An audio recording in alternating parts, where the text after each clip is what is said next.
seekers of wisdom and wanderers of the mind. Welcome to Zest2live. Today, I have a very special guest with me, Craig Sotkovsky. I hope I said that right. Today, the guest that I have, that is Craig Sotkovsky, is a very, very special guest. And I don't need to give any lot of introduction about him, the background about him, usually which I have to with a lot of my guests or all of my guests. Here, I don't think I need to give it.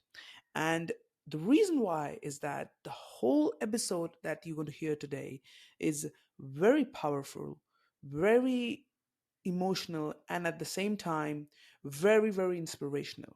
It has all of those things combined in it that has all of his journey, his struggles, his fighting, the mindset that, he is going to share today with us. And it is going to be a roller coaster ride today on this episode. And it is a long episode. And I highly recommend that you watch this episode from start to finish. Don't skip, like, some people I know do that, like go to 30 minutes or 40 minutes. But, sincerely, this episode, I would recommend you to start to end, just go in one go. And you're going to consume so much information and so much insights that Craig is about to share. And this episode is very powerful at the same time. So be prepared for it, I feel, and that's what I could say.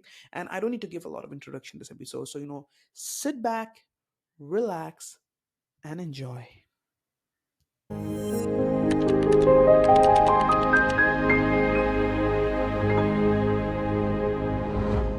Craig, welcome to Zest2live. How are you feeling today? I'm really excited today for this conversation. How are you feeling?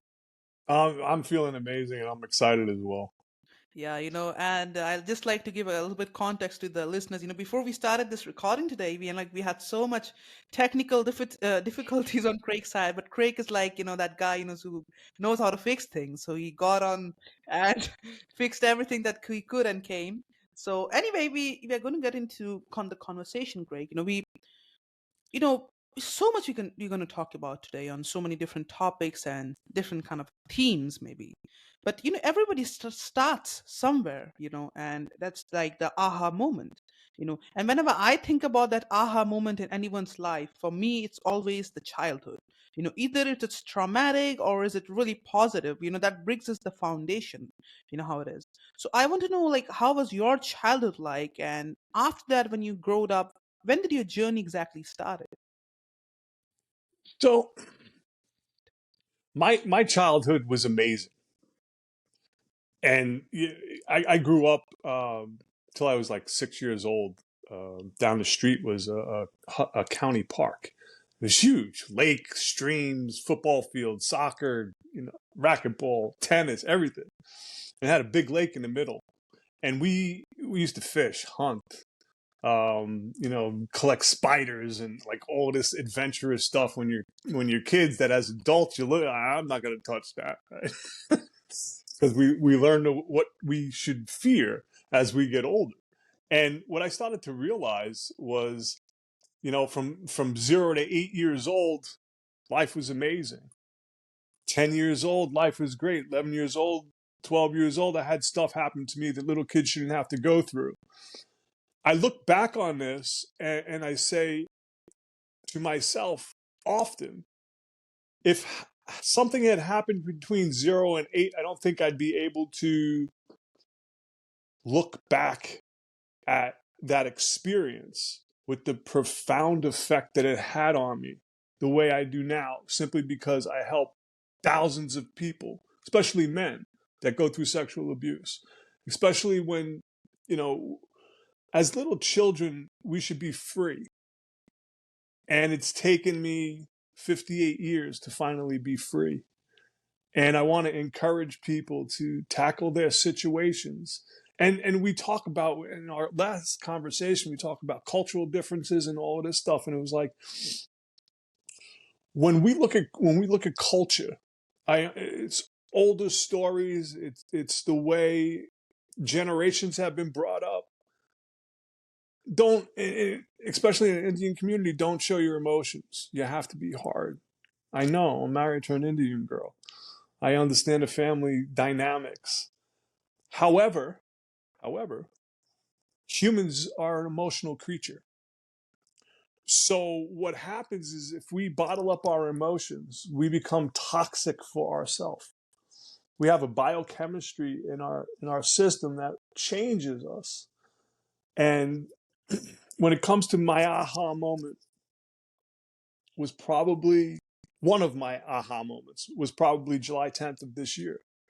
I had this is the after story, right? So I've had pleurisy 3 times this year in my one remaining lobe of my right lung because they took the mid and lower lung out with a carcinoid tumor from cancer. When I went to the ER, they had given me morphine, the usual. They're going to numb your pain, right? And an hour later, it still didn't work. So they gave me Dilaudid, which is a synthetic opiate. And it is like 8 times more powerful than morphine. The only thing I remember was them sticking the oxygen up my nose, shaking me, telling me to take deep breaths. And as I did that, I felt something in my heart. I felt this liberation. And I'm getting like goosebumps because I knew then that it was time to speak. It was time to wake up. It was time to not hold back. The And I want to encourage emotions, everything flooding emotions like, thoughts. okay, now I'm here. Now I have to share my life with the world. And we can go back to that childhood, man, and go back to, being sexually abused as a child got me into drug addiction as I was a teenager. I had a knee operation, and the doctor had given me a pain medication. And I remember my mom giving me one of those pain pills. And when I took it, I didn't have knee pain, but I also didn't have the emotional pain that I was carrying for years. And that woke me up tremendously. And I fought that for 8, 10 years. Just just too much emotional pain, too much mental stress that we all go through. My But journey, get you talked about the lung problem that you had, and that has been a very significant thing, about your journey. That, but how did that lung problem came along? But we were discussing about it in the previous conversation we had. It you talked about the connection, with the connection being 9/11 in America. So can you describe about that, a little bit? sure. I glossed over that, right? I was a 9/11 respondent to the World Trade Center and ended up getting lung cancer. I started getting sick in 2012, and it took 2017 to get diagnosed with lung cancer. I had a rigid and flexible bronchoscopy when they touched the carcinoid tumor. It started spewing things throughout my body, and I was in a hospital for like 7 to 10 days. Can't remember the exact, but it almost killed me. And after that, I ended up getting bilobectomy. They took my mid and lower lung out with the carcinoid tumor, and I've been fighting for the last 6 years. And I'm actually happy to say that the rib pain that I've been suffering with for the last 6 years is starting to go away. And I never thought in a million years that it would. I always thought I'd have to always hold my side and wince in pain all the time. And I believe that July 10th really liberated me from that. And being a 9/11 responder was really a profound experience because I was only there for 2 days. And I know people that are there for months that didn't get sick. When I started this journey with the 9/11 community, I found out that, first of all, people were telling me for years, you have to call these attorneys, you got to get on medical, you got to do this. And I was like, I was only there for 2 days. What are you talking about? And found out that you only had to be there 4 hours of the first 5 days, and I was there for the 2 days of the first 5 days. So I ingested a load of toxins that I'm still detoxing to this day. And it's been what, 22 years? 22 years since the event. I'm one of tens of thousands that are sick and dying, and nobody's really paying attention. There are more people now that have passed away than on that day, just from illnesses.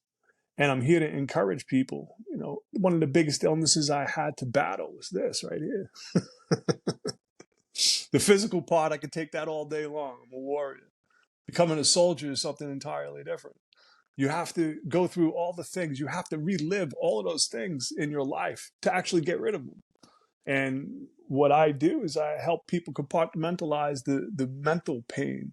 The physical pain is there. It's physical. You'll get over it.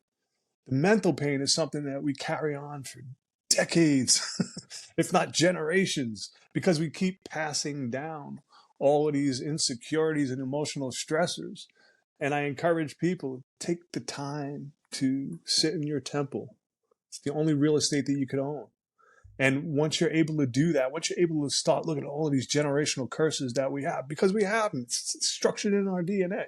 We carry so many things that our parents taught us, our grandparents taught us, and that goes back to the 0 to 8 years old, that pre-programming. So we're pre-programmed before we're even teenagers, before we're even adults. And what happens is we bring all these pre-programs into our adulthood. And let me tell you something. If you're not working on the stresses in your life, when you become an adult, they just get bigger because you The haven't you haven't the fears and the thoughts talking about the that get thoughts, bigger. the fears always get bigger when we feed time. That's what we're humans. We love we're always in fear. So we procrastinate on everything that we do. If you're in a relationship and you can't communicate, you need to start communicating. If not, you have a dead relationship, and you can go for decades like that.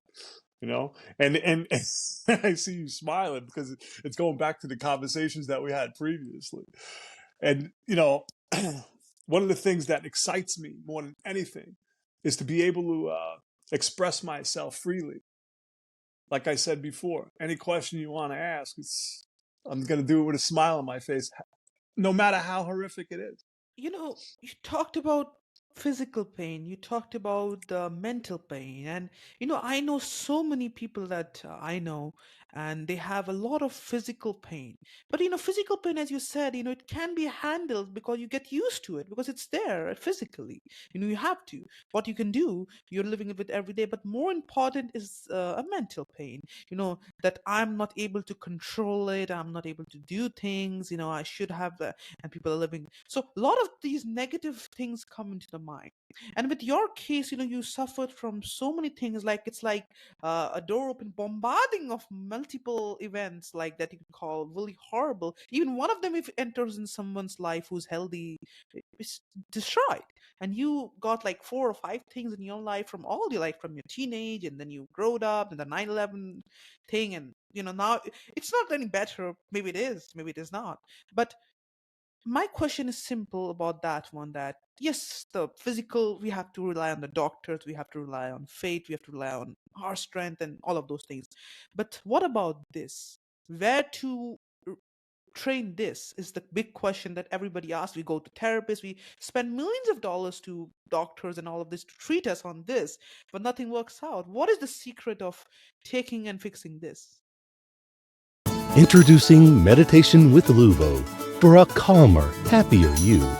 Luvo emits sound waves from 396 to 963 Hz and hepatic vibrations from 100 to 200 Hz, which aids in releasing dopamine and serotonin, your happy hormones. Together, it enhances the overall experience of your meditation. Download our free app and start living your best life.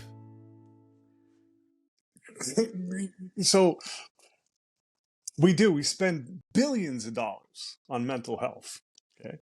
And what I've learned in my life is to just look in the mirror, man. That's the person that's going to save you. That's it.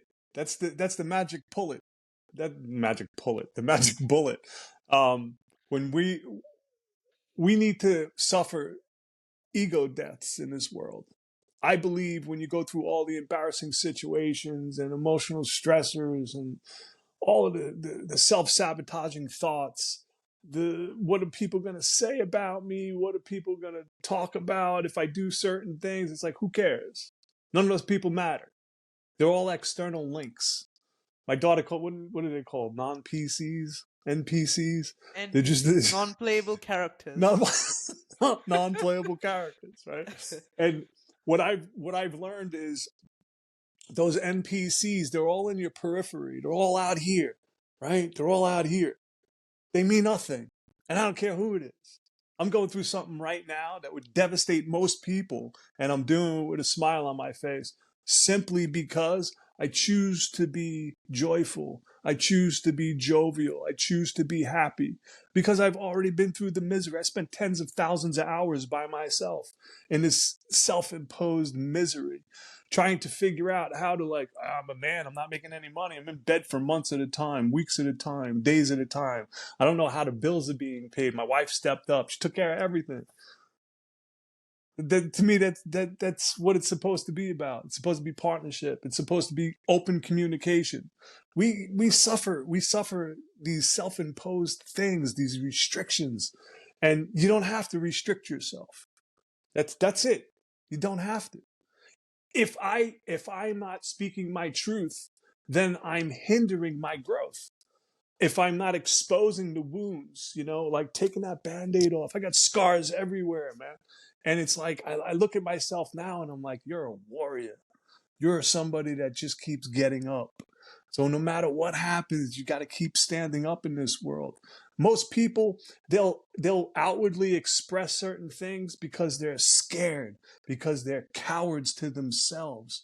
And I don't mean to be harsh, but I do mean to be harsh. You have to get over your stinking thinking in this world because we waste so much time feeding fear into our lives. And it's always about comparison. It's always about comparing yourself to other people, places, things. Look at this one, he's got this car. Look at this one, he's got the big house. But you don't know what misery that person is actually committing to themselves. Once that front door closes, man, you never know what's behind it. So we don't be are envious. we are fighting in idiotly ourselves. I mean, Yes. I was saying this to somebody, like, maybe you in the last time we had a conversation, I said this, that if you hurt somebody else, he can defend himself because it's him that he has to defend. But if you hurt yourself, who is going to defend within? There is nobody else who is going to defend within you when you hurt yourself. And the biggest sin, if there is to hurt yourself because you're destroying. Others can defend. They have the swords to defend themselves. Who is going to defend within you? But put the swords inside. You use your knife to kill yourself. And every moment we are trying to destroy our own potential and our growth. And if not us, then you're right. The external factors, the people, the society, the education, somehow, anyway, we are being destroyed in all the way because we are letting them influence us rather than us thinking. We are not using our own capability. We did have a capability, but we got all of that in junk in, and now we are influenced and conditioned by it. But when a lot of these things happen, like what you faced, the reality comes up. Like, for say, I'm saying, if somebody lived his life till 30 and he had not a problem, he lived a very normal life, and now the problem starts, like he's facing something like you did, or something happens. Now his conditioning shows up because for 30 years he was living a mundane life. Now all of these things are happening. He's sick, he cannot earn, he cannot do anything. Now the conditioning shows up.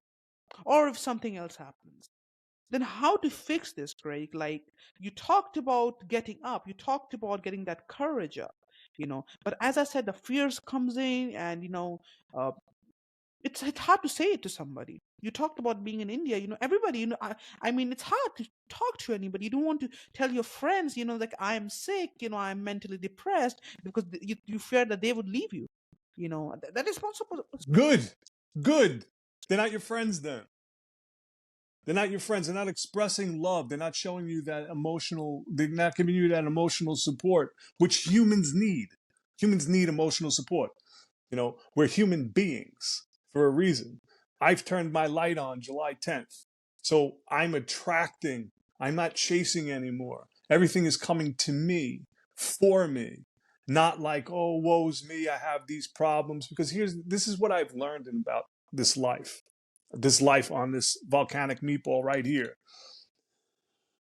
We beat ourselves up so much, okay, because of all the fears, insecurities, going back to our childhood traumas, because we didn't do anything about them. We didn't have the emotional support. I grew up, my father was a Marine in the United States Marine Corps during the Korean War. His job was to burn down villages when he was 17 years old. How am I talking to my father as a 17-year-old guy, talking about, oh, that girl did me wrong, or oh, so and so did this and so and so? He's looking at me like, so? I was burning down villages. Everything is perspective.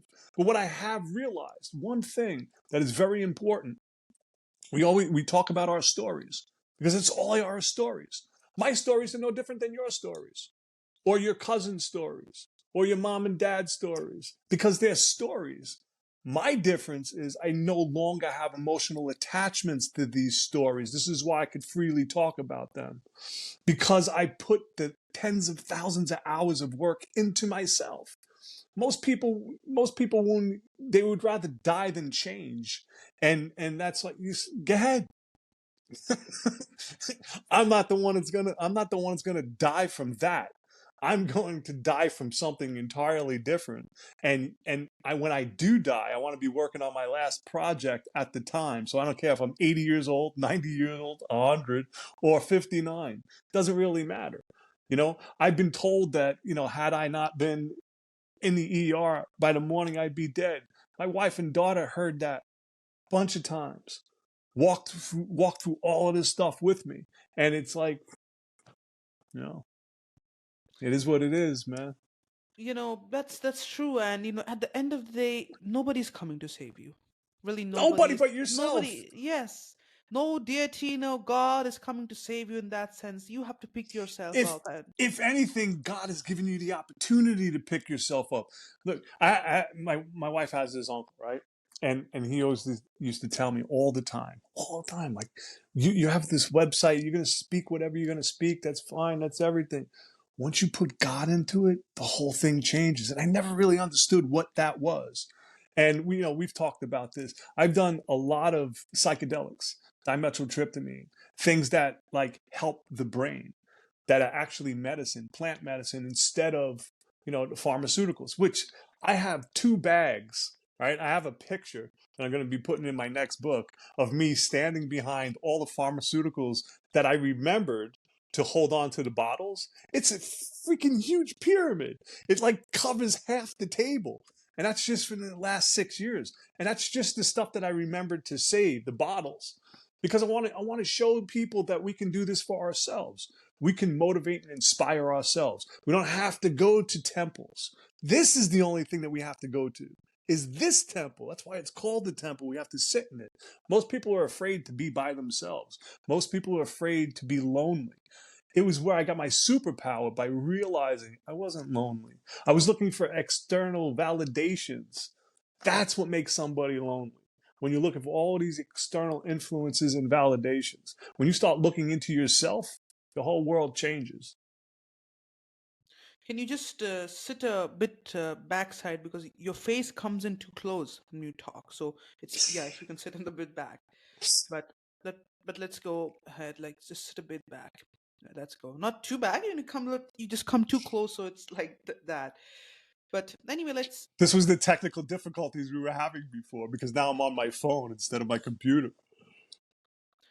So anyway, you talked about this, Greg. You're you advocate for what you call that authenticity, self-expression. You're an advocate for that. That a person should Absolutely. be a person should be authentic. A person should be express himself. But even in a world that often expects, what you call comfortity, like, being within yourself, don't say anything, don't do anything, be, you like, we are a suppressed society over on the world. We are a suppressed society. Unless you're rich, you're powerful, you have a word to say. If you're a small guy, just mind your business. Don't Why are you a express. small guy? Why are you a small guy? There's no That's what the difference between that society. That's the person that's society. That's the culture of so society. That what? you Walk are not. You just do a job. Just do your job. Go home, and don't talk about anything. Just sit and live this enclosed life. That's the and within that we have been conditioned. And how could one come out of that and be authentic self, even though when he's not rich and powerful in that sense in this society, what they consider rich you and gotta be powerful? you gotta be rich and powerful for yourself. I know a lot of rich people are scared children. When they're confronted, they run and hide because they hide behind money. So what happens if you don't, what happens if you're not interested in money?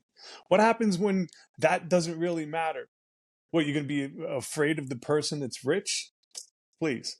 People are scared children. They're cowards to themselves. And this is why I inspire, motivate, and show people how to execute on their lives. Because you have to walk with faith more so than fear.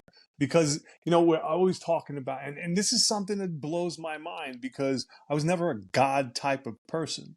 I grew up Roman Catholic, but the nuns beat God out of me because they weren't very godly. those women were, they were oppressed women. So they took it out. They took it out with a wooden ruler with a metal piece in the middle of it. Those What things is hurt the when they smacked you in the what hand is with it. this term like oppressed meaning a woman meaning in that context of the nuns which we're talking about? Again, I mean, I've never met so many angry women in my life. They were nuns. They were older nuns. And they would, like, as soon as you said something, they would smack you. They would, Why do you and if think you said, that? Why did you think that they were like this? I've because heard the same stories in they're in a here closed in the. society. They're in a closed environment. They can't express themselves. They have to go by the word of God. I don't know. I don't know. How is the word of God smacking some kid in the hand with a ruler with a metal line going through it? That's not godly. That's abuse. That's narcissist. Is it because of suppression? Is it because of Of suppression that course. Yeah, because we're emotional creatures. So how can you hold in? How could you hold we everything in? live by rules, by a book, and not do your creativity yourself, and slowly you become frustrated that I cannot do anything I want. I have to live by a book and its code of conduct, which is so limited to not everybody can, and that's We are unlimited beings. Whatever we think about, we can create. We think about fear. That's all we're creating in our lives. We're changing our biochemistry with the fear gene. That's called time. We put too much emphasis on being scared, and we need to put more emphasis on love. Love will conquer all. I have a buddy of mine, Kirk Ashley, he's got a book out. How would love respond? Well, international bestseller. That's how it responds. He when I talk with him, right? It's one of those beautiful souls in my life where he's like, listen, why do you think you're going through all of this stuff? So you could learn, grow, and you could show. You could show people that you don't have to be miserable. You don't have to be in a self-imposed isolation, all this self-imposed suffering. We're not here to suffer. We're light seeking a human experience. And if you're going to experience suffering, misery, pain, depression, anxiety, what kind of experience are you having? And you talked about this, because this is a Luvo original podcast, and and in Luvo app, with this podcast is going to be, and everywhere else also, we talk a lot about, and within also the app, manifestation. And what you said, we can create anything we want in our reality. We are unlimited beings. So, as with the Luvo app, we have guided manifestation meditation as well. So I want to ask you about what is manifestation basically. And when we talk about someone, the West has understood how the people think about manifestation. Is it really that, or what is manifestation? Because I don't think anyone is better to be me, like asking you this question. You're the best guy to ask this question for me right now. I think the manifestation. So here, I used to believe in manifestation. I used to believe in manifestation. In the way people describe it in a Western civilization. We're gonna sit and we're gonna bring this whatever I write, whatever I like, my vision boards, all that. I believe in that 100%. I believe you need vision boards. You need to visually see it. One of the things that the manifestation community has shown, right? And I mean community because it's global now. Everybody's manifesting this, manifesting that. What if it was already there? Okay, what if whatever you were seeking was seeking you and brought you to a new understanding of yourself to where you're not manifesting anything other than the way you change your mindset, the way you stop chasing things and attract them. That's manifestation, right? I'm attracting this thing into my life. What if it was about you actually leveling up to see what's actually there for you and go through all the emotions to be able to get it? That to me is manifestation. We used to live on the laws of cause and effect. Why not cause the effect? Why not just radically change how you think and not worry about what others care about? Why somebody's going to, oh, what are you going to do? Why are you going to do that? You're listening to people that probably love you, but they're afraid. So they're putting their fears on you. Most adults put all of their failed relationships and insecurities on their children in the hopes that those are going to be your kids', dreams. You have to have a vested interest in everything that you do, or else you're going to be miserable, depressed, suicidal, anxious, all of these things. This is something that's global right now.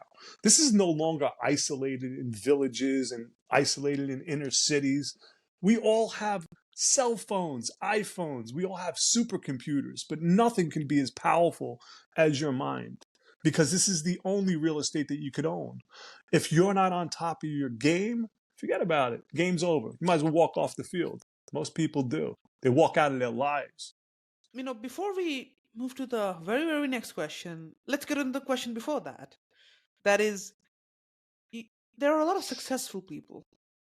And I know, and you know also that because you are an entrepreneur coach as well, and within that context, that even the rich are afraid.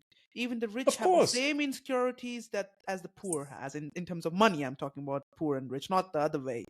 But in materially way, or in the true way, people who are successful, which in the society which we call, oh, he has a lot of money, he got from zero to hero, which you call, in terms of money only and the fame, not in any other context. What they did right so they could materially succeed? What was in their, like, was that just a vision, their manifestation, or luck, or what was there? Like, a lot of people who want to succeed in life materially, I'm just saying, what they did right that they could succeed from zero to hero? What was their mantra that they could succeed? What drive them to succeed to that level? What drives success in someone's life, basically? So here's the thing. I have to disagree with you. Okay? Because I'm looking at, I'm listening to what you're saying, right? And you're showing me that if we're not having material possessions, we're not a success. This You're saying is from the uh, society's perspective. That's what I'm saying. society a bunch of slugs, okay? Because look at Madison Avenue. There's all the shiny stuff. It's all the bright, it's all of the, oh, so and so is going to look at me different. What if you're just an asshole? What if you amplified your life based off of your material possessions, which I see people Nobody do all the cares. time? Nobody Nobody cares. cares. I Nobody don't cares. care about your wealth. I'll take it from you if I need to, if I want to. And this is where the jackals and the hyenas come out. I was just listening to this video the other day, and it was like the lion sits and little lion kids, they come up and they're biting, nipping, and then the lioness comes and she does the same thing, and the lion's just hanging out. And then all the animals start listening to about like how this lion isn't doing anything. So it comes in and it just starts, the animals come in and they just start eating his food. They start playing with his family. And then the lion just snaps and has to show people that they're the lion. Sometimes, we can think about all of these things that success breeds. And what is success is defined by your own definition. My success is freedom, time management. understanding who I am. I don't have to be driving around in a Maybach. Do need the plane though. I got to get around. So, we all have the ways of thinking about success. My success is my time. I just beat cancer. I just had a bunch of surgeries and procedures and all of this shit. I don't care what society says. I'm here to disturb the comfortable and comfort the disturbed. I'm here to jar people into understanding who they are. And what happens is you run into a lot of cowards, and a lot of those cowards have a lot of digits in their bank accounts. Who cares? Who cares? Seriously. What are they? What are these people running from? What are most of the people running? They're running from themselves. They're running from themselves. Their emotional insecurities, their self-sabotaging behaviors. How do you know that guy that's driving that Maybach didn't inherit that? When mommy and daddy gave him all the money. So you're looking at him like, oh, he's a success. Well, he's a scared little coward. He's a little child. The internet has made people like be very brave. Mike Tyson said it the best. The internet has made people realize, they can say whatever they want until they get punched in the face. And that's when, your whole life changes. Pain change you tremendously. But this mental pain will keep you in self-imposed isolation forever. But you'll have a life unlived. A lot of people who go from mental pain, not physical pain, physical pain, everybody goes through some way or some not. People go through. I'm talking about mental pain and great mental pain. It could be losing somebody, something that they created that they looked upon, and it didn't happen, and it pained them a lot, because they put their all life effort to it, to create something, to make something, and sometimes things don't work out, and sometimes someone goes through a disease like you do that causes them mental pain. There could be so many layers of mental pain, but how does that affect a person when he comes out from it, and the moment he can come out from it, and that's a true success once he comes out from that pain and realizes that this is but once he comes out, what changes in that person that go through such pain? And the greatest beings maybe have gone through so much of this. Jesus, for example, is a religious person, we think, but look at him. His whole life he was tormented around all the way we go. People didn't like him, and at the end of the day, he was crucified because they couldn't accept him at all. And he, for the end of the day, he suffered here till his last breath on this earth. They say he suffered, and his final words on the cross. For a moment, he had a doubt. Also, Jesus said on the cross, "Father, have you forsaken me?" That's the last words of the Jesus, that Father, have you forsaken me? Because he thought, is he not coming to save me? For a moment he had this doubt that maybe God is not coming to save him. Even he had the doubt. The only begotten Son of God, according to Christianity, had the doubt that maybe he's not coming. So what does pain do to us? Like, what does it do? Again, my experience, what it did to me. It gave me my superpower. Physical pain. I mean, I was one of those. My lung surgery was 9 hours.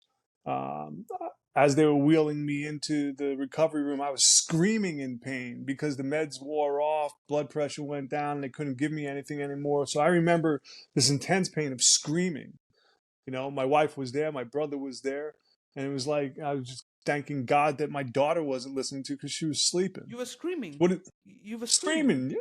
Yeah, I just came out of a 9-hour surgery. They just took my mid and lower lung out. I got chest tubes. I got a catheter. I got epidurals in my back. Yeah, I'm screaming in pain because they couldn't give me any pain meds because they would have killed me. And what does it do? What does it do to you? Well, we're all screaming every day, just screaming in our head. Why not let it out? Why not just say, ah? Why not just go into a park and let it just out. scream? Let it out. Let it out. Talking about when I was talking about Keurig, Ashley before, he told me a long time ago. He's like, listen, if you're ever just depressed, skip. Just skip. You can't be depressed and skip. Man, I'll do this in the mall. I'll do this in like a grocery store. I'm 6'1", 240 pounds, and they're looking at some guy skipping. Why? He's insane. I don't care. But that's exactly it. I am insane. And the reason why is because I went in to become sane. And this is what people don't understand. All of your problems are in your own head. All your solutions are in your own head. You have to sit in here to understand And what here, makes you tick. and in this world, sanity is sickness. Insanity is good. How is it sane to sit in traffic in an $80,000 vehicle going to a job to pay for your house that you're not in 3/4 of the day? That's insanity to me. That the sane thought of And that. people call that sane. People call that sane. This is the way you should We're live. civilized. We're civilized. How could you be civilized living like that? It makes no sense. Who came up with those rules? Somebody that had more money than you. Because I don't see anybody I don't see anybody that has money and is personally in touch with themselves, right? I don't see them stressing about what other people are thinking. I don't see them stressing about what other people are saying. I have my own time. I cannot relate to that anymore. And it's because of the self-imposed misery and suffering that I put myself through. I'm very surprised that people don't want to become insane. I'm very surprised that people don't want to like actually live their life. You know, the wealthiest place, where do you think the wealthiest place on earth is? The wealthiest place on earth is within you. No How about the external. cemetery? How about the cemetery? Where all of those dreams go to die, where those songs aren't written, those books aren't, It's ending. produced, the movies Everything. aren't made, everything is at the cemetery It is ends there. dead. It ends right there. Yeah. Because we you know, That we is the we that is the worry ultimate about destiny. That is the ultimate destiny, is it? That's the ultimate that's destiny. that's the success. That's the success that people dream about because they want to get out of their misery. So what's going to get them out of their misery? Death. How about living? Living will get you out of your misery. Living for yourself. That's a game changer. Live for yourself. You know, the opinion of you're so inspiring, and at the same time, it's reality. It's reality. But whenever somebody hears the truth, they ran away. They cannot accept it, because they said this guy's insane. What the hell he's talking about? But because they cannot inherently accept Best it, and compliment, best compliment I could ever yeah, get. This yeah, guy's crazy. yes, Yes, yes, yes, exactly. he's And people insane. haven't even seen the That means crazy he's yet. hurt. That means something is hurt within him. It's been broken down, and he's like, this guy, he's talking rubbish. What the hell, but that's I'm the talking momentary. rubbish. I'm talking rubbish to garbage men. And but my question comes back to this: whenever I meet people who have gone through cancer or are surviving it in that sense, and are married or have a family, that's its obligation. It's not their fault, right? I'm being very honest here. It's not their fault that you are going through and they have to go through this too. I mean, that's what one of the guy who was going through cancer told me. That I told my wife that I'm going through this is my thing. You don't have to go through this. I mean, you don't have to go through this. I mean, when you started having like all of these things, you have a wife and you have a daughter. Let's keep the daughter out of equation for one moment, because that's a later part. Your wife, your love, your everything that you have. Well, how did that relationship change? And even friends, who you Destroys them. considered friends. Destroys them. It destroys them because you're watching somebody go through. You're watching somebody go through something that you can't do anything about. My wife became an RN because of this. Because of the stories that I was telling her about nurses and stuff, she became an RN at 50 years old. Honor society. Medical math. But she, but you know, uh, did was it hard? Like, did it's did did hard. Of did did course, did, it's did you very throw on hard. your relationship with her for that Of time? Like, course, of course. You're. If you're not communicating properly, what are you communicating? You're watching somebody suffer, right? And you're like, can't do anything. So is he going to die? Do I have to start my life over? Like, these are things that are actually going through people's heads that they don't talk about because there's no communication. And then one life turns into a different life. You thought you were going together, and what happens when you start to separate? I've seen it. I'm in this 9/11 community. I see people, man, people have affairs. People get walked away from. People, why? Because somebody is suffering. Somebody is going through some of the worst crap that they've ever gone through. I want everybody just to be happy. If the relationship, whatever relationship I'm in, somebody says, I'm not in this relationship anymore because of, you know what? Don't even explain it. I understand it. I have empathy towards it. I've been through enough things in my life to understand people are going to come together or they're going to walk away. And it's got nothing to do with the person. It's got to do with the other person. We I get so passionate about communication because if you don't have any communication, your life is dead. So if you don't have any communication with yourself, that Right. is the biggest thing. That's the best That's communication you it. could give. That's the only That's communication it. you need to establish. No other communication. This one is the only thing that you have to establish. Rest will happen. Rest will happen. But if you make the rest happen and this is not happened yet, then all of that is waste. All of that is waste. Am I right, Craig? Of course. Yeah, of course. It's wasted communication. It's wasted time. Fear creates wasted time because we're always thinking about something. So if you're watching somebody in pain, whatever, mental pain, physical pain, we all go through these things. We all go through them. That's There's Buddha nobody. said. Life is inherently suffering, but either you can continue to suffer or you can fix it. That's what Buddha said. That's what takes the most time? Fixing it. That's the hard route. What's the easy route? And he Walking said away. that's what I'm Walking teaching. away. I'm teaching you to fix. I'm not teaching you how to get rid of suffering. You cannot. Life until No, life is we're there all will be. suffering. Life until the life is there will be suffering, but I'm teaching a way where you can be part of it yet not suffer. That's what I'm teaching. That's what Buddha said. That I'm teaching the method of that. Yet, yes, the suffering will be there, but I'm teaching a way to not suffer within that suffering, right which you are right now. So that's what it is. Inherently everybody's suffering to some sort of a mentally or physically. But Craig, if somebody decides that he wants to come out of this and what we call that in the Western society, come out of the matrix. That's the modern term that's been given to this thing. What is, like, if to make a roadmap, right? You talk a lot with entrepreneurs. They keep talking about the roadmap. So if you have to make a roadmap, what are those first steps that one has to take to improve or come out of that matrix to know or make that connection with themselves? What are the first steps and the roadmap? If you have to give. Okay, so what I would do is pick the right road I want to be on.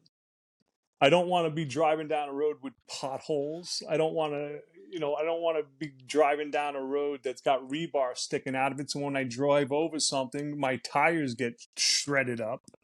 I want to pick a road that has a gas station so I don't run out of gas.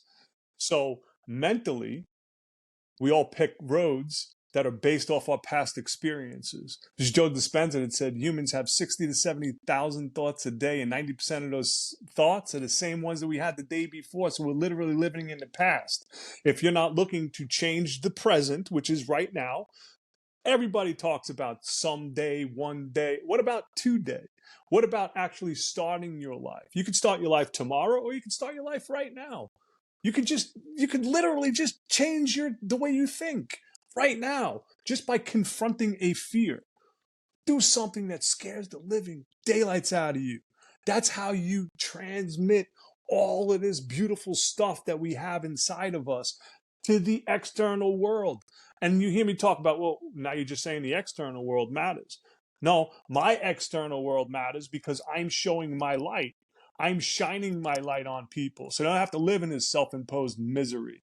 You'd be like, what? But that's still external. Yes, but it's coming from my internal, the work that I've done. The I light is am coming from the the torch. light. Why is the light coming through? Because I'm cracked.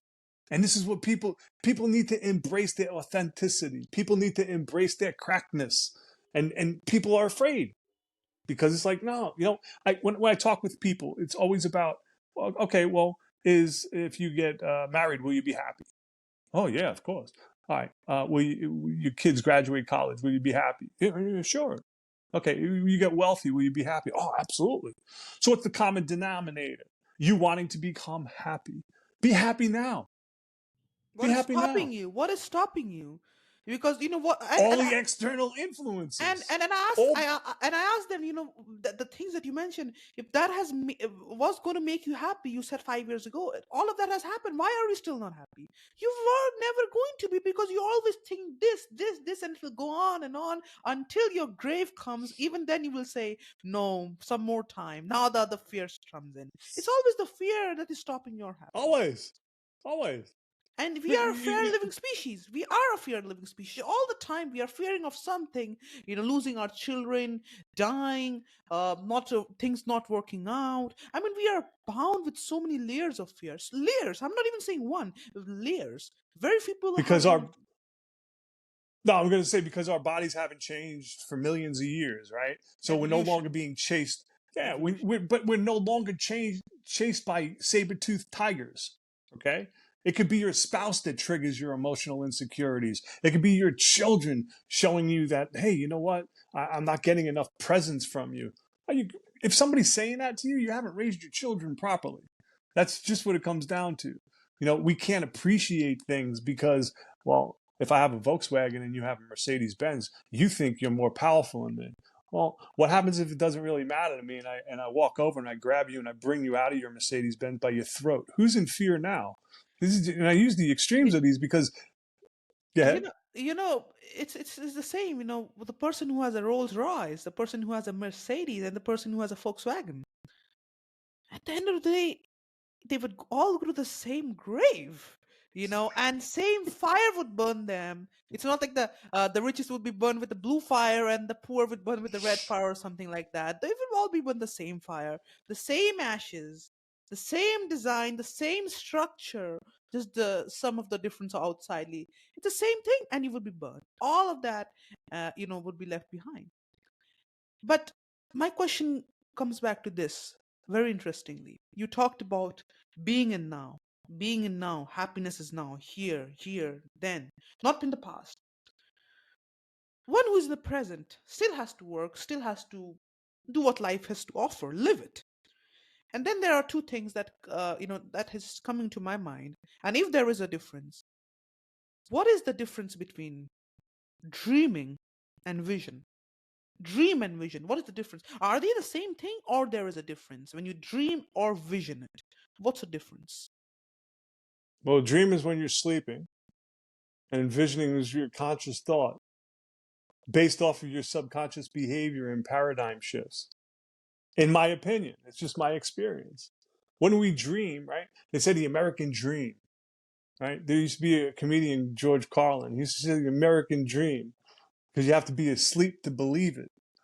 This is what people say. This is the greatest land ever. Right? This was built off of slaughter. This was built off of racism. This was built off of all of these things. But yet, people die trying to come here because it's an experience. You can come here and you can do whatever it is that you want within reason for yourself. I'm not saying within reason because that just doesn't make any sense. I'm saying within reason for yourself. How is it somebody I get people all the time telling me, "Oh, I can't wait to be a multi-millionaire." Why? Well, so then I have a lot of money. Okay, what are you going to do with it? Well, I'm going to buy, the Benz. I'm going to buy this. I'm going to buy that. I didn't hear one person say they're going to give it away. I didn't hear one person say they're going to feed the hungry. I didn't hear one person say like they want to like house the homeless. Didn't want to one person say, let's go after child trafficking. Let's go after all the things that we need to go after to become a better society for ourselves. Because people don't have the balls to stand up for themselves. And that's where things are starting to change now. Because you're starting to see this huge separation between people with balls and with people without them. And to be honest with you, I know more women with big brass balls than men because women, they have to have children. They have to go through that pain, right, of having children. Sacrifices, If, of sacrifices. course, sacrifice. Life is sacrifice, but we don't have to sacrifice ourselves to gain things. Gain living. Don't have to sacrifice ourselves to gain the possession called living. Why do I ask, if you're going to get married, you're going to be happy? I got a buddy of mine, Thomas, right? He goes shopping, right? He'll go to like a big grocery store or whatever, or a big box store. And he'll reel around his little trolley and he'll take things and he'll put them in, right? And what's he doing? He's expressing himself to be like, oh, that feels really good. So I'm going to buy this and I'm going to buy that. And he'll put everything in the trolley and then he'll leave the trolley and walk out because he got his gratification. He got satisfied. And he didn't even have to buy anything. Just based off of the emotional triggers that we have for ourselves, what's going to make us happy? Oh, obviously the new Mac I'm probably going to have to get, right? Then you have to worry about, where's the money coming from? Who should I get another Mac? Is it HP better? Because I just had this experience with this thing. There's all of these things that just plague us instead of just being like, hey, you know what? Let me go see if I can get this thing fixed. Level, calm, not excited. And this is what I want for people. When life can come and devastate you, and you no longer fear death, that becomes a superpower. Because now you're embarked on living a life of purpose, of service, of understanding. I'm not looking to be rich. I'm looking to be of service. And rich And comes with that. if to being service I have to be rich, I be rich, but to service to the world. And let me tell you this, Greg. The greatest, because you're an entrepreneur coach. The greatest products that have been built in the world, in technology or any place, anywhere, has been built to service people. Walmart was built on that. Google was built on that philosophy. For everything, Facebook was built on that philosophy. They might have diverted from that philosophy now, but that's what the founding philosophy was: to service people, to help them that something that they didn't have, and that became revolutionary. Why Pan Am succeeded, in your time, Pan Am was that big airline people used to, the American. In your time. Yes, I mean, I have to use the word in your time because I cannot use the 2000 term which I'm coming from. So I have to use the 80s and 70s and 90s.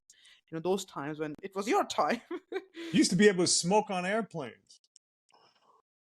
Yeah, we cannot do that now anymore, No, they take you to jail. At least you can drink. At least you can drink. Well, why? Sometimes you can't even do that. Yeah, in some places. But, one of your mission includes this term, which I call that. And I really like this term. It's called disturbing the comfortable and comforting the disturbed. Absolutely. That's what I'm here for. What does that mean? What does that mean? When you are comfortable in your own skin, people are afraid of that because they never know. Like I get introduced and it's like, listen to this guy. He's got some good things to say. He's crazy. Just you never know what's going to come out of his mouth. Man, that's awesome. Thank you. Because you never do. I never do. No idea what's going to come out of my mouth because I just flow with conversations. I shoot from the hip. Why should I hold myself back? I mean, I got videos all over the place. Some of them are stupid. Some of them are good. Some of them are bad. Some of them are just ridiculous. Why should I care? It shows my growth. People are always like growth. Afraid growth. that, I should have said this, now let's change that. And all the time we think we should have been better. We should have been better. And you're not ready to commit mistakes to learn. So according to you, you don't mind if it went wrong. This conversation could have been wrong. Maybe it's going right. But even if it went wrong, you wouldn't mind that. Is that true? You would take that as a learning. What is your approach to this then? It's the same approach that I have for everything. Do it with a smile on your face. Wholeheartedly. That's what you're saying. But people talk about like, oh, so and so died. But you just talked about them. So did they really die, or did their physical body just left? But you're talking about them, which means you have a memory of them. Is it a good memory? Is it a bad memory? I mean, think about all the people that are so worried about what they're going to leave their children, okay, that they will hold back from their children their whole life. Man, why not celebrate life with your children? That means that I don't understand that. That logic is so flawed to me. But to them, they were raised that way in a way where it's like, oh, when we die, we're going to do this for our children. Why not do things for your children while you're still alive? Why not just be happy with your children? Why not spend time with your children? Well, because they're important people. They have certain things that they want to accomplish too, and they'll shit on their children. This is society. There are good people. There are bad people. There are great people that aren't good people. I want to be a good person. Mike Tyson said that. I want to be a good person. This is what I want to be. You challenge the ego, and you encourage the Oh, individual, fucking and you encourage bring the that shit with a sledgehammer. and Sledgehammer the and you ego. encourage the individuals to see it as a servant rather than a master. Of and course. and that is a very important term. I would like to highlight that what you say, and I think that is one of my philosophies that I also highly not believe in. I know that, not believe, because belief means again that I don't know. I have You experienced got it. the lie in the middle. So that is the question, what is ego?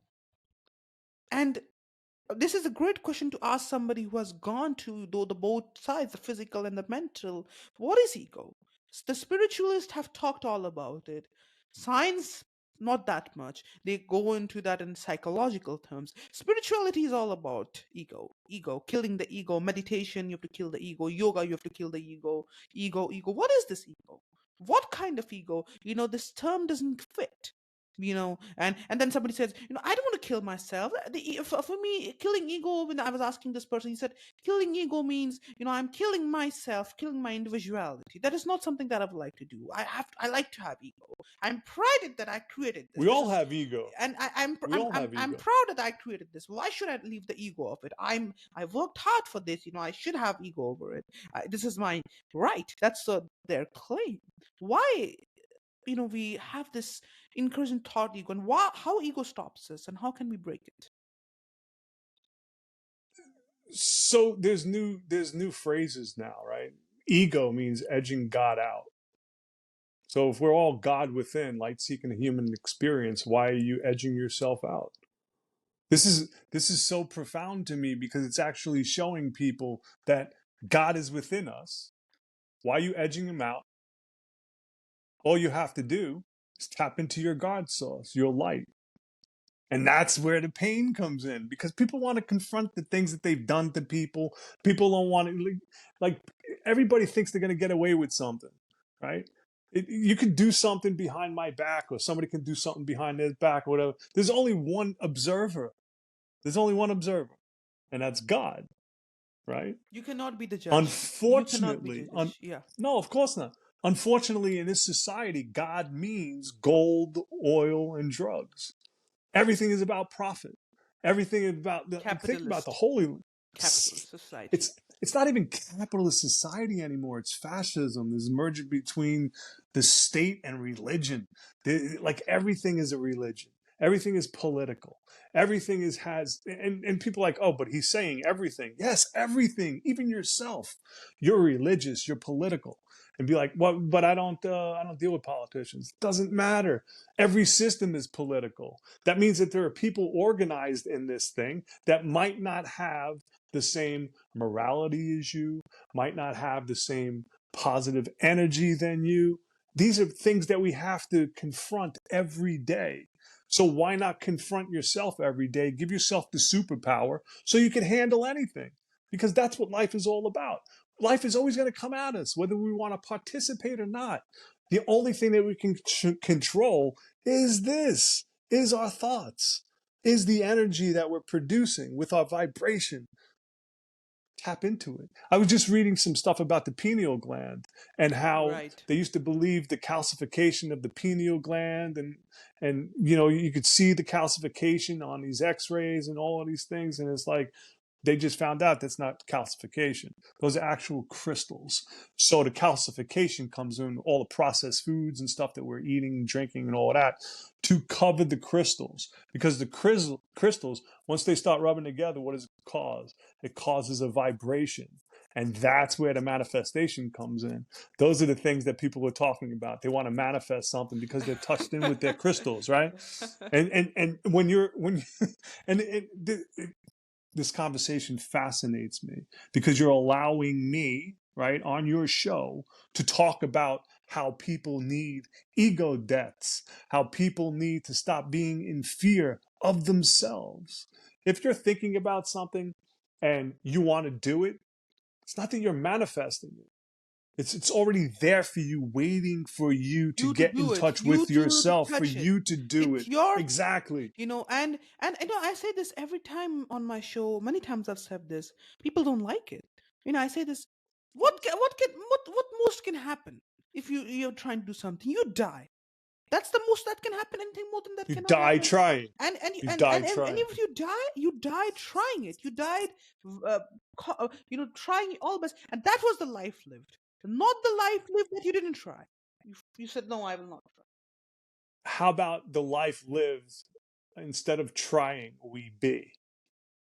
How about, Be here. you know, Be how here. about being how about being the multimillionaire now while you have no funds?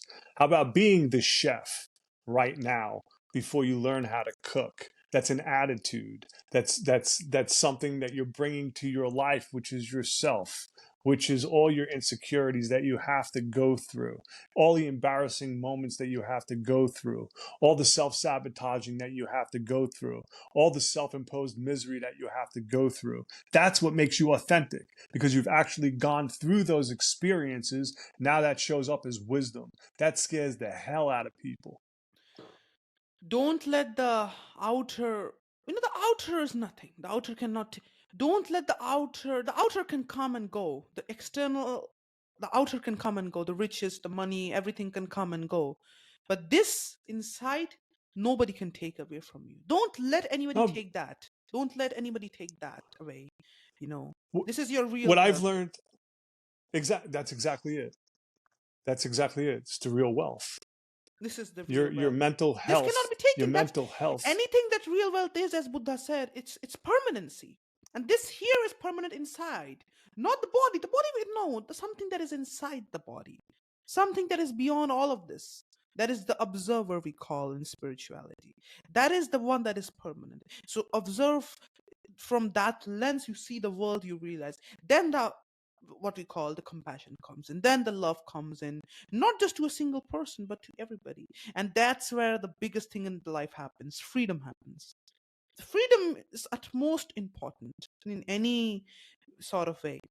But as we are talking about this true identity thing, like for finding ourselves, what steps do you recommend for individuals who have lost touch with themselves? Like they don't, they have lost touch with Lost the themselves. connection. Yeah, lost the We've lost the connection connection. and are trying to rediscover it as we are talking. I think I asked this question before, I know, but I'm asking what is the practical steps one by one us to take? Okay, he listens to this podcast and he knows that's now I finally have to take this step. He has decided. He has made the intention, which is really important in meditation, in all sorts of life. It is important to make intention. Now what, Craig? What is the first step that he has to take to find and discover that connection again? Walk away from everything that no longer serves you. That's the first thing you have to do. You're in a shitty relationship, walk away from it. If you have bad people in your life, walk away from them. Sometimes people don't need an excuse. Sometimes you don't even need a conversation. They know what they did to you. You know what they did to you. If you're allowing this stuff in your life, you're not going to get to the second step. The first step is the hardest, right? It's understanding that there is a problem. And what is the problem? The problem is you. We're all our own worst nightmares, and we have to literally walk away from ourselves. I used to move to all different places. Unfortunately, I used to show up, same luggage, same mental luggage, right? Oh, I'm going to change this place. No, the place is going to kick your ass. And that's one of the things that people don't want to happen, because then they look at it as, oh, I failed. Good. Failure is one of the greatest things you could possibly do. You want to know why? Because that means, so when I think about my failures, right? I look about the things that I've gone through, all the stuff in entrepreneurship, importing, exporting, all of this stuff, right? Sorry, I'm getting text message on my phone. I think about all of this stuff that I've done and been through, and it was always me that got me out of it. I always knew I would get out of certain things that I was putting myself into.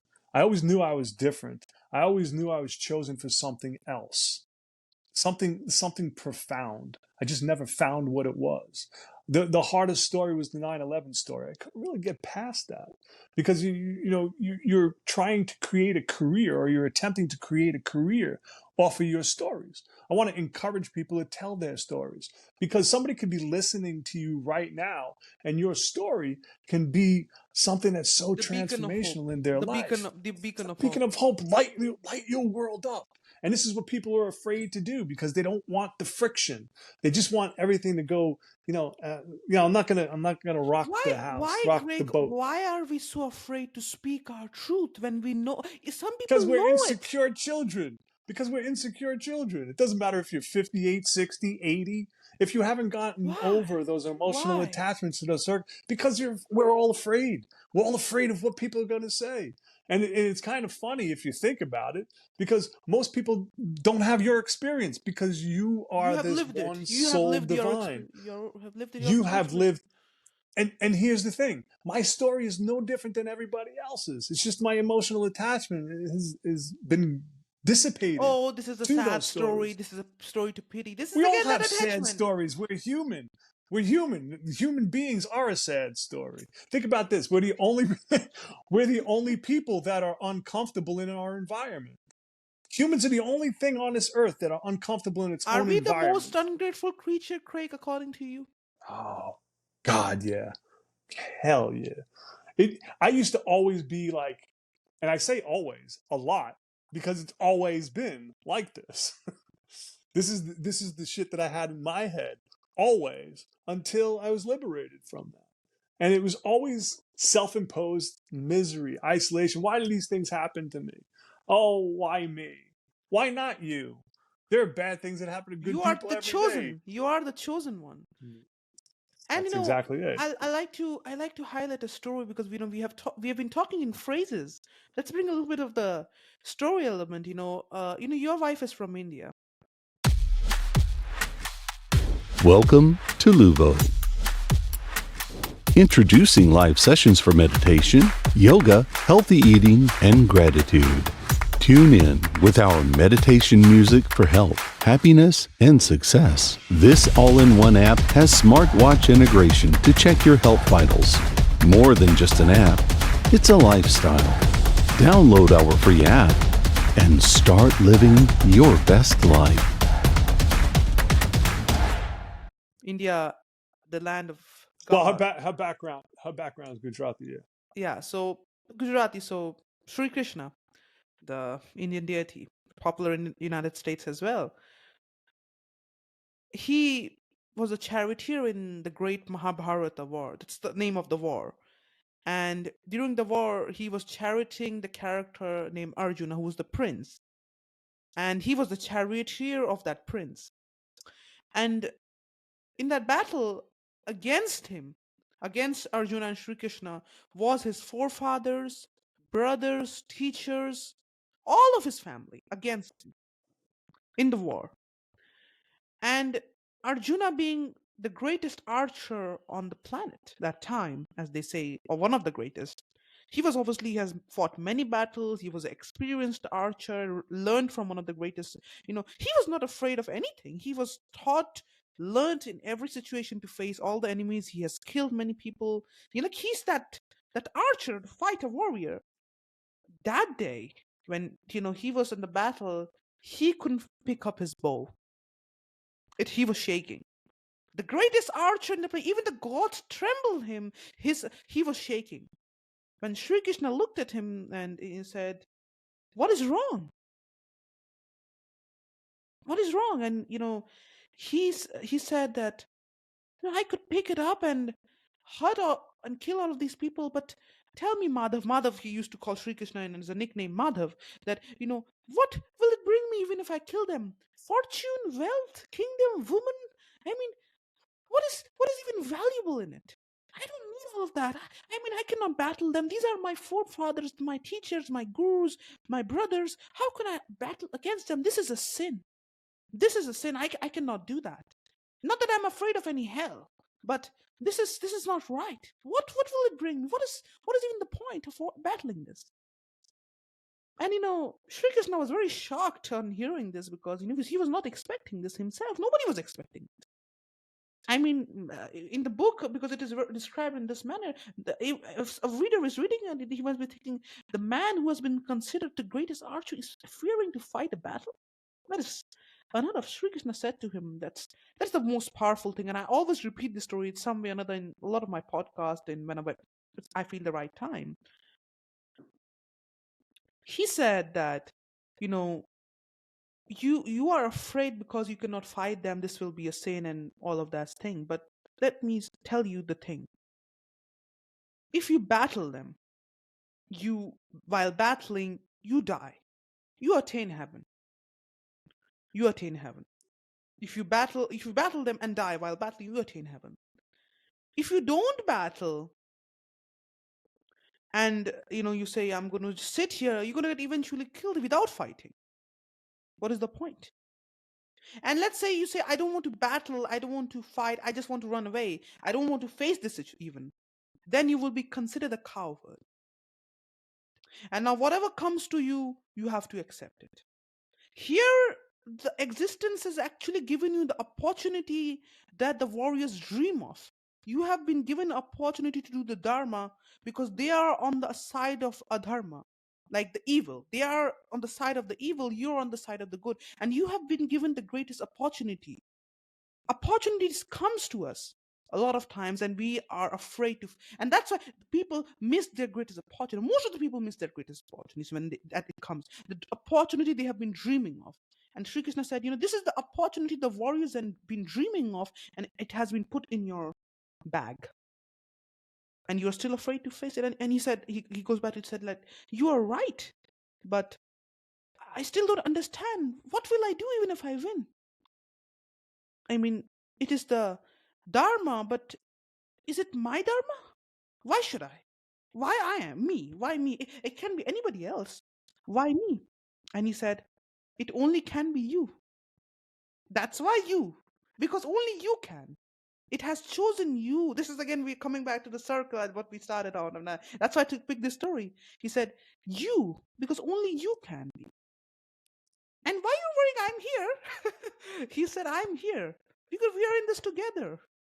And that's what the story sums up, that you are never actually alone. Sri Krishna he signifies that self, the friend within you. That's the real friend within you. He's here, and he is always there, helping you. You can call it God, you can call it anything. It is there within you, speaking to you, helping you in all the ways. It's you. Either you ignore the voice. Oh, I believe that. Either we listen. I believe that a lot. I do. I believe that. I believe that.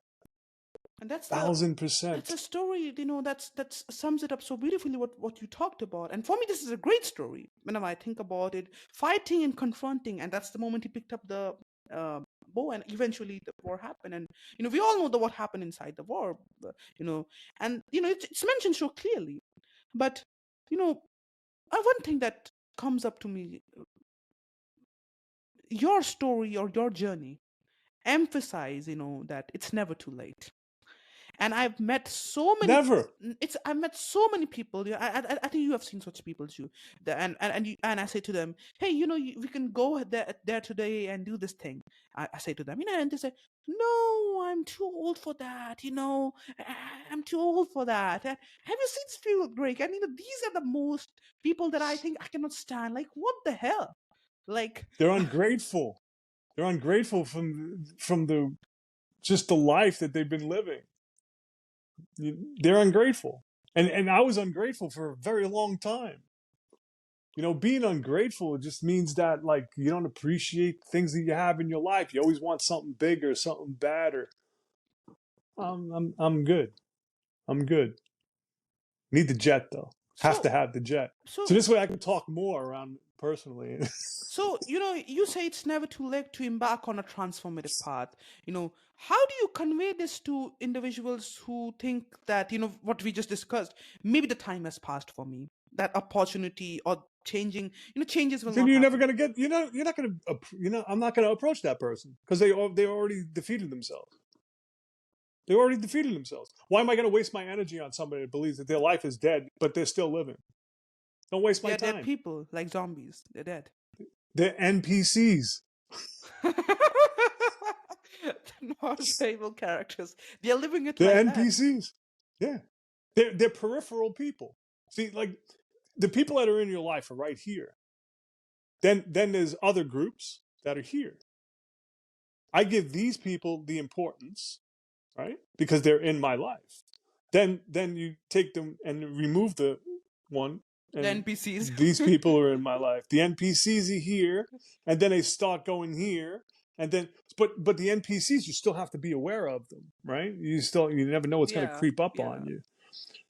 So like we talk the stories and everything, and this is one of the things that I love about storytelling, right? So there's a lion and there's a lion cub, and they're on top of the mountain, and they're looking at all these gazelle, and the little cub looks at the father and says, "Why don't we run down there and we'll get one of those gazelles?" And the father just looks back and looks at him, and he's like, "Why don't we just calm ourselves down, study everything, and we go down and we get them all?" And this is what we're here for. We're gonna calm these conversations down with people in their heads so they can calm themselves. This is number two. Calm yourself down, right? People are like, oh, I don't have time to meditate. I'm not wasting my time on you because you need to meditate more. I'll send people videos to be like, well, what do you listen to? Because everything in this world is based off of tones, tonality. So I listen to frequencies because certain frequencies calm me down. There are certain frequencies that I turn on to my friends and it calms them down because they're not like, oh, I can't listen to that. I'm not sending that to you because I already know you can't listen to it. So why am I going to waste my time And sending it to energy you? to, do that. All of it, I mean, energy, frequency, vibration, like all and these things that, the greatest thing is that we waste so much of our time doing things we don't want to do. We don't want to do. We know it, and we still do it. because we don't know how to say no. Why can't we That's just say that's no? right. Well, what Why is is it someone still hard then? going to We say? feel, why is it hard then again? Is it the fear again? Why can we say no? I mean, it's hard, right? Everything is To hear fear. it also is hard sometimes. To hear a no, right? No. There's fear and there's love. Most people live their life based off of fear. I did for the longest time. Now I base my life off of love because I have so much love to give to this world because I found the love for myself. And that is something, it's called self-discovery. I discovered love for myself. I hated myself for the longest time. So my relationships would be of hatred, jealousy, envy, greed. Man, these are just illnesses that we haven't worked through. And once you work through those illnesses, then you become joyful, you become happy, you become empathetic. Because this world needs empathy. It really does. It's not so much about revenge. It's not none of that stuff. It's about empathy. I empathize with how you're living your life because I've lived that life the same way. Everybody Ego, has, envy. as you said, Oh, the sad story in their version of sad story. You know. well, the thing is, so it doesn't matter. It doesn't matter if I've had whatever story, horrific. People are like, oh, that's a horrific story. But if somebody just has a story that was bad to them, that's their horrific. So you have to meet people at their level. There's nothing that can change your biochemistry more than fear. But That's it. as we had such a great conversation today, and we talked about grave a lot. And it actually happened, right? Yeah, that's true. We started like 20 minutes late. When we scheduled to do the recording, but it happened. It happened great. But we talked about grave. We talked about that's the ultimate success, right? Death, and that's what has created all the religions. Death. Yeah, I think so. If there was no death, then there would have been no religion, no God, or anything would have been imagined. But But isn't death a rebirth? If somebody dies, how do you view them? I feel, at least to me, that I feel that they never die. They are But they're free. they are They're free. free They from are this. free from this. They're free from whatever. Yeah, whatever. But we came here to live it. This is the first thing to understand. We never came to suffer. We came to become a success. What have we become? We have become NPCs. All have been become MC. We came here to, yes, we all have become NPCs. While we never came here to become NPCs, we came here to be the main character. But Of course. we cannot be the main character of someone else's story. We always think that we have to be main characters on his story, on her story. No, you are the main character of your own plot and story. That's it. And that's only should be your concern, not the other things. But looking ahead, my question was again, unless you want to say something. No. I was just moving the phone because it was So slipping. yeah, that's something I saw, that you were moving that. It's not like I didn't notice that. But looking ahead, because what we talked about the grave, and this is an important question for everybody whenever they think they want to do something great, something great. If they plan it, they vision it, they dream it, whatever they plan, they will do something great. What legacy do you hope to leave through your work? That's a fun question you ask yourself. I mean, I don't know. I mean, I cannot comment for you. Like, yeah, it's you. What you want to leave behind? You work as a speaker, mentor, help people. How do you measure the impact of message you had on others' life? Like, how do you even know? And what do you call success really in this matter when it comes to death? What is the success to you then once you leave the world? I believe I've had a lot of deaths in this life. And many I've rebirths. Many rebirths as well. many rebirths, because every time there's a death, there's a rebirth. It's a continued cycle, right? And I've noticed in my life, it was like crap, because I looked at it as crap and not as opportunities. I'm becoming the person I always wanted to be. I just did not enjoy the process, because it's in the process of who you become while you're going from point A to point B that is the most important thing for you. It's how you learn and grow.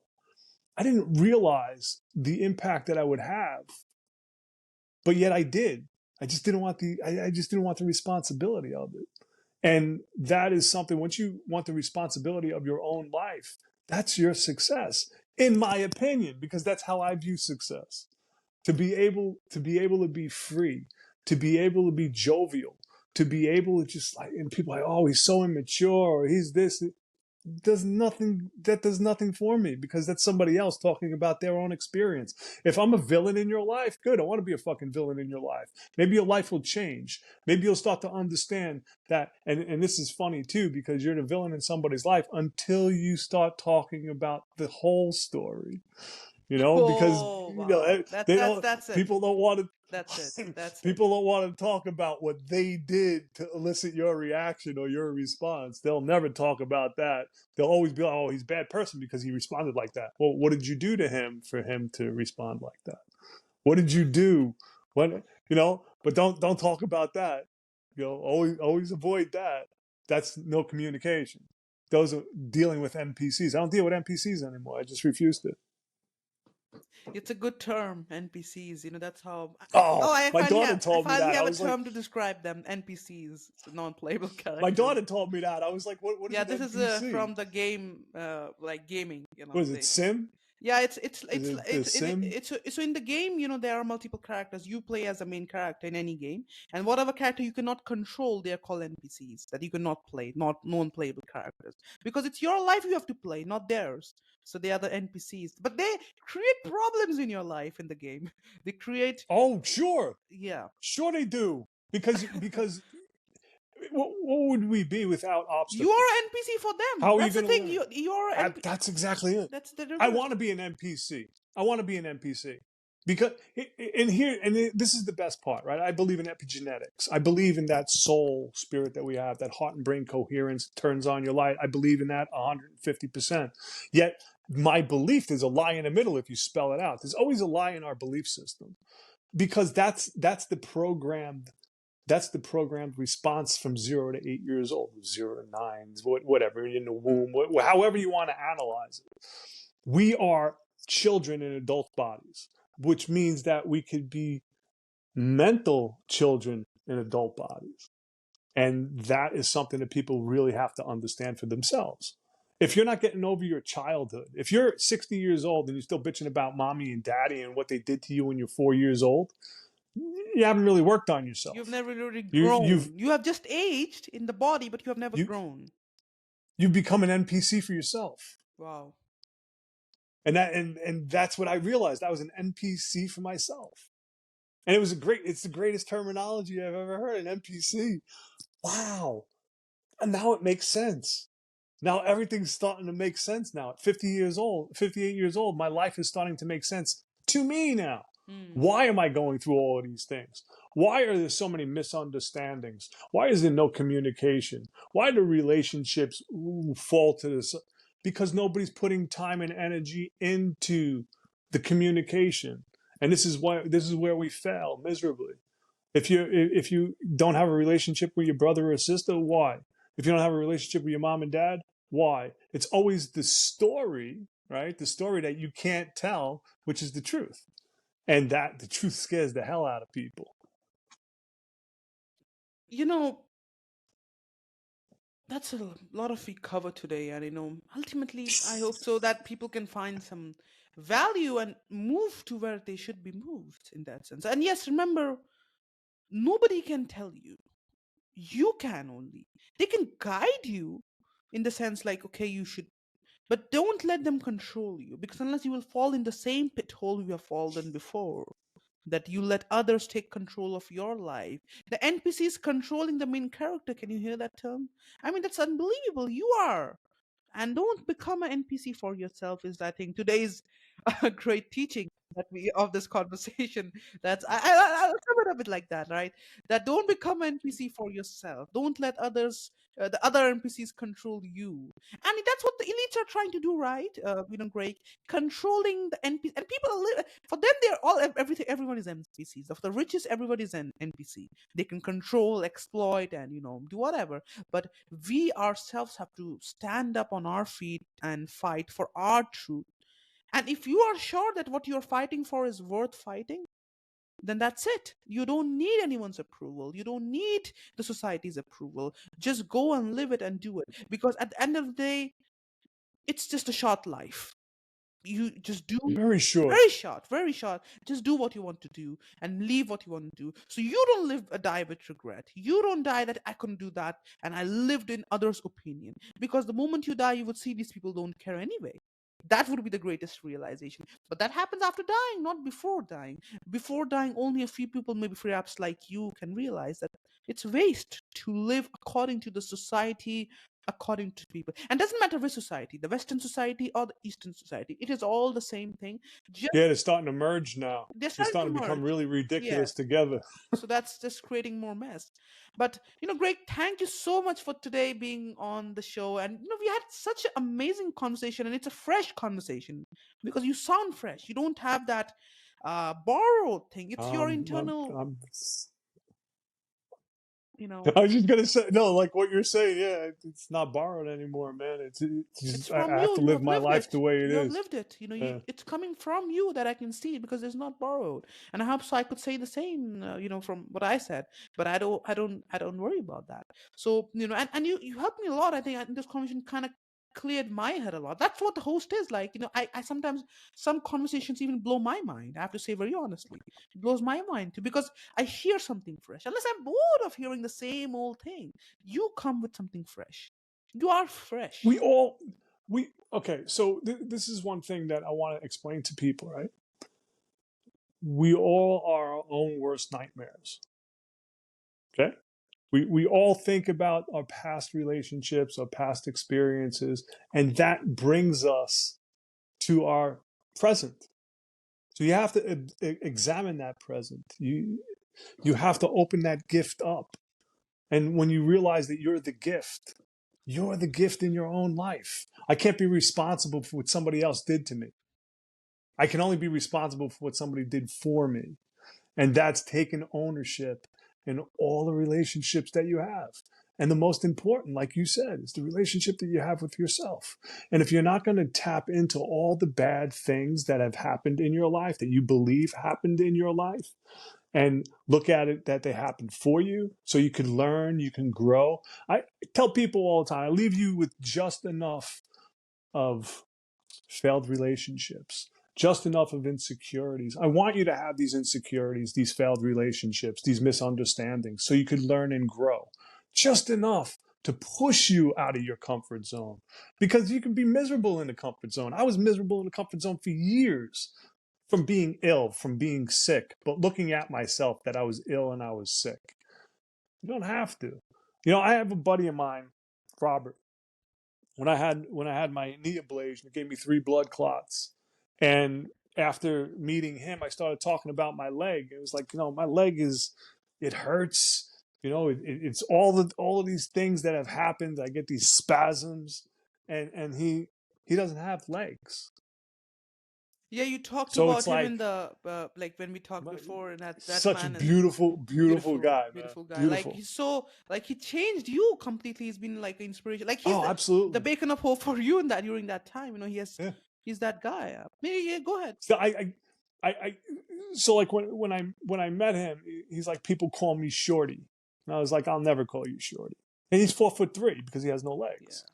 And I've watched this man over the couple years do things that just blow people's minds, that he's able to do. He could drive any kind of equipment, any kind of construction equipment he could drive.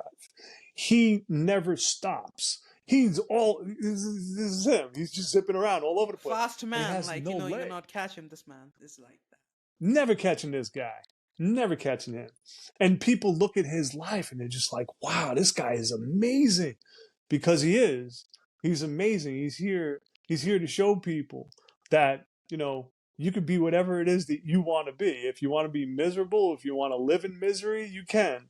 But if you want to actually produce things, be actually productive instead of busy, he could show you how to do that. I love Robert tremendously. He's such a beautiful person in my life. And I think we have so much we couldn't cover. Like we just covered 1% of what we have, right? But I think still we covered so much. So thank you so much again. Again I'm saying this, to bring that incredibly value to the conversation today, and sharing what you have, and helping the listeners today who are listening to us. Any last message would you like to leave behind tonight or today? It's today for you, maybe tonight for me. So like the time zones, but anything you'd like to leave behind lastly, and thank you so much again for giving your time to the conversation today, but anything you'd like to leave? Yeah, just be nice. Nobody laughs or cries in a different language, man. That's it. We're all the same. We all want the same thing. I'm getting goosebumps. We all want the same things for our families. We all want to be better for our children and have our kids become better than we ever were. That's growth. Hopefully that's the growth. Oh, that's you are what you're. I tell people all the time, show me your children and your pets, and I tell you exactly who you are. You can. If your dog's not even listening to you, what do you expect? Your kids are? It's not happening. But is it Respect is important something that you to have to give yourself. is it important to make the kids like you? They should be better than you, maybe different than you. No. No, that's what you're saying, that they No, should be. why? No, Okay, I'm sorry. that's you're saying, that they should be like you. That's what you're saying. No, I think that's not what you say. No, They no, should no, be no, their no. own I self. thought you said if they like you. That's an outside influence, man. I don't want my child to like me. I want my child to love No, me. I'm saying that. Do you want them to not like you? I'm saying like you, not in like me, like not like. I mean like you, like what you are, exactly like you, the carbon copy Oh, thing. hell no. That's what I was saying. That's what I No, thought that you no. I were don't want saying. my kids to be That's like what me. I think you're saying, that if your dog doesn't listen to you, No. you think your child listens to you, like in that sense. That's what I. No, what I'm saying is, if your dog can't listen to you, right? That means that you haven't trained your dog, right? Because dogs just want to please you. So if you got a dog that doesn't want anything to do with you, look at your children. They are not going to want the same. They're not going to want to look at you either. Because if you can't even put any kind of love into your dog, I know you haven't put the love into your children. You put the love into the external forces of The way silver, the gold, way your shiny dog things. treats you, that's the way you think your children come to you too. That's what you're saying. Well, think, okay, how many people right now, especially Christmas, right? Christmas is coming in the United States, and they say it's the silly season because you have to be around your friends, your families, you have to be celebrating and all. Why? Why? Why? Because that's what society says. I went to a mall. I went to a mall the other day just to get that spirit in. They didn't even have the big Christmas tree. They don't even put that up anymore. Why? So the Christmas part is gone. No idea. No idea. Because you can't say Merry Christmas because it has to be Merry something else.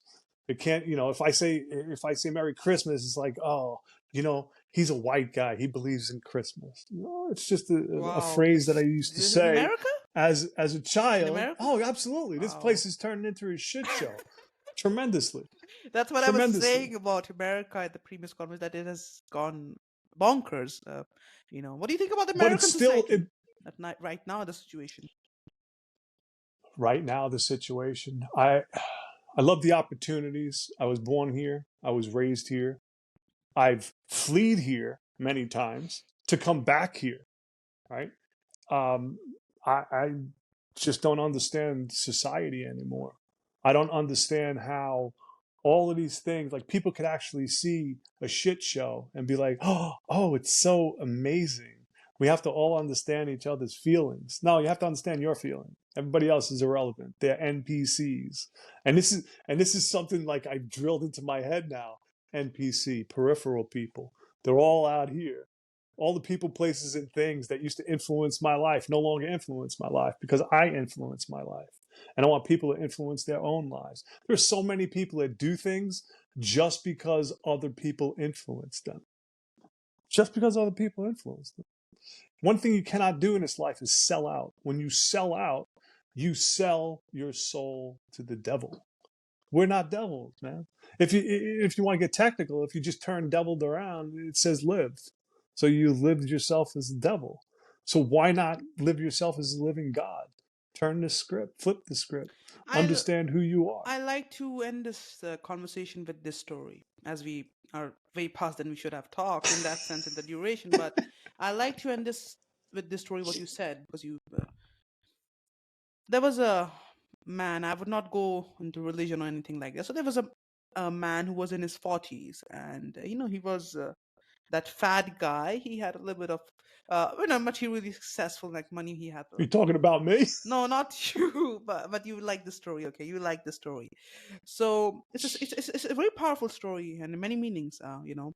So he got into an elevator, and as I said, he's a fat guy, short-heighted, and I'm not going to go into religion or some sort of that. He's a rich middle guy, and he got into the elevator, and he sees a beautiful woman, and and he thought in his mind, this is my chance, and he's the fat guy, and he thought like, but said, I'm going to ask her, and he goes there, and he kind of like asks her, and that woman, seeing at him, fat guy and all of that, you know, no, nothing, and nothing to do with him, and this is in the 80s. The story is taking place, like the 80s and 70s and 90s. Even that time, it was a big thing in everywhere. So this guy is supposed to say, like, I would pay you, because we are talking in the American. So he said, I would pay you $500. That time in the 80s. I hope so. That's a significant amount. Will you sleep with me tonight? And the woman said, after the man said to the woman, he said, I would shout loudly and people will come and beat you up. You think I'm a whore? You think I'm a whore that I would sleep with such a man like you? And the man said, oh, why are you shouting? Wait, woman, wait. What about $700? And he said, you think I'm a whore? And he's going to, she was going to slap him. And he said, $1,000? $1,200? And as he keeps increasing the amount, 1,500, the hatred of the woman turns into a smile. and and she says into a smile, and after, like, when it reaches $1,500, she says, okay, fine. And the man says, okay, now we have agreed, can we bargain a little bit? I said a little bit more, I said a little bit, let's bargain a little bit. And she said, you think I'm going to call the police? And I'm going to call, the woman says, I'm going to call the police. I said, no, you didn't. There's no problem. You can call anybody. Now we know how much you can sell for. You can call anybody. So this is the moral of the story in that sense. How much will you sell for? $1,500? $2,000? What is the value that you have put on the price tag? That's the significance of this story. That woman actually got sold in 1,500. She agreed to sell herself. And this is the case with life. Is your soul sellable in the marketplace? And most people are. They could be bought. We say this in America. Of course. In America, and even in my country, they say, "Oh, it's not a problem. He can be bought. Just give him money, or just give him the woman. Just give him that. He will be bought." Are you sellable, or are you not? Because the soul has no value. Soul is priceless. That's exactly it. The soul holds no value. And this is a story other than that it's priceless. Other than that, it's priceless. It is the ultimate soul, treasure. Ultimate treasure. Exactly. Everybody has been given that. Exactly. And it's such a. The body is a gift. It's not a sin. It's not a result of a sin that you have gotten this body, as the Christians say. No, it is a gift from existence. And if you believe in a God, then from God. This is a gift. Don't consider it a sin. Don't consider it something bad. There is so much potential within you. And with this, I would like to end this conversation, that there is so much potential within you. That's what Craig taught us today. Whatever life throws at you, you got to stand up and fight. Yes, sometimes things will not work out. Sometimes things will not go into your way as it should have. But that's it. That's life. That's why you have to keep fighting. That's why. And maybe one life will not work out. It's okay. At least you lived it. At least you enjoyed it. At least you saw the reality of life, that nobody succeeds here. Actually, everybody fails. Nobody succeeds. Actually, in this reality is that, if I have to end it this, nobody has ever success. Nobody, not a single person, because everybody ends in the grave. Even what we call the avatars or the divine goddesses end in the grave. All end in the grave. So who has succeeded? Nobody. And nobody can. So that's the fortunity of life and the unfortunity, both of them together. That this is the fortunate, that we die so we can be released, and that's the unfortunate also, that we have to die. Greg. That's what sums up. And with that, I'll let end this conversation. Because it was amazing. But I think you have to come back again for another conversation in the future. That's what I feel, because I think the listeners are going to love you. So thank you so much today for being a great guest. And it was. Thanks, my brother. Great having you today. Thank you so much. Welcome to Luvo. Embody health, happiness, and success with Luvo's manifestation and high performance modes. Manifest your greatest desires with our unique manifestation technique and enhance your overall well-being. Our high performance technique will ignite your enthusiasm and help you reach your state of flow. Download our free app and start living your best life.